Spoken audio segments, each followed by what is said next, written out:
পাহাড়ের বুক চিরে হঠাৎ নেমে এলো বরফ আর পানির ভয়ঙ্কর স্রোত। মুহূর্তে তছনছ নিচের উপত্যকা, ভেসে গেল ঘরবাড়ি, সড়ক, সেতু, নিখোঁজ শত শত মানুষ। কিভাবে তৈরি হলো এত ভয়ঙ্কর স্রোত? বিজ্ঞানীদের প্রাথমিক ধারণা, পাহাড়ের প্রায় 17,000 ফুট উচ্চতায় থাকা বিশাল এক হিমবাহের অংশ হঠাৎ ভেঙে নিচে ধসে পড়াই হতে পারে এর অন্যতম কারণ।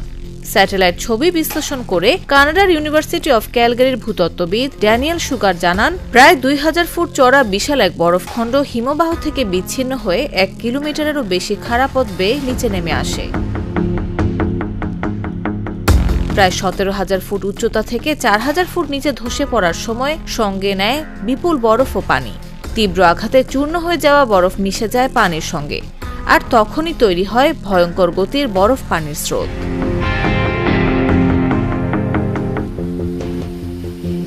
সেই স্রোত উপত্যকা ধরে ছুটে যায় উত্তর পশ্চিম দিকে। পথে যুক্ত হয় আরও বরফ, পানি ও ধ্বংসাবশেষ। শেষ পর্যন্ত পৌঁছে যায় ভোতেকোশি নদীর দিকে, নেপাল ও চীনের তিব্বত সীমান্তবর্তী এলাকায়। এরপরই দেখা দেয় আকস্মিক বন্যা। স্থানীয় ভূকম্পন পর্যবেক্ষণ যন্ত্রেও ধরা পড়ে ঘটনার সংকেত। স্থানীয় সময় সকাল প্রায় 8:40 মিনিটে একটি বিশাল ভর পাহাড়ের নিচের দিকে নেমে যাওয়ার পরই শনাক্ত হয় ফ্লো সিগন্যাল, যা প্রবল প্রবাহের ইঙ্গিত দেয়।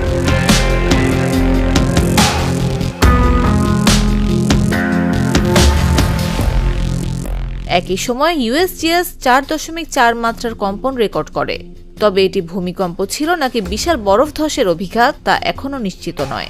তাহলে কেন ভেঙে পড়ল হিমবাহ? ঘটনার আগের দিন ওই এলাকায় বরফের আবরণ দ্রুত কমে যাওয়ার তথ্য পাওয়া গেছে।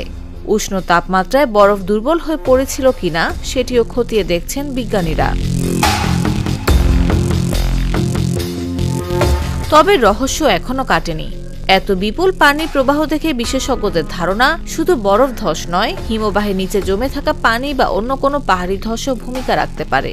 অর্থাৎ নেপালের এই বিপর্যয়ের পুরো চিত্র এখনও স্পষ্ট নয়।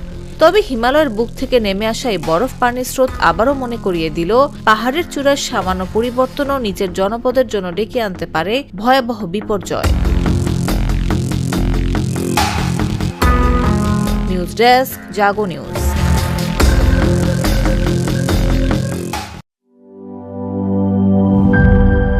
একমাত্র আরএফএল ক্লাস পাইপ নিশ্চিত করে প্রতি ইঞ্চিতে সঠিক থিকনেস ও সঠিক মাপ। পাইপের বস না কিনলে লস।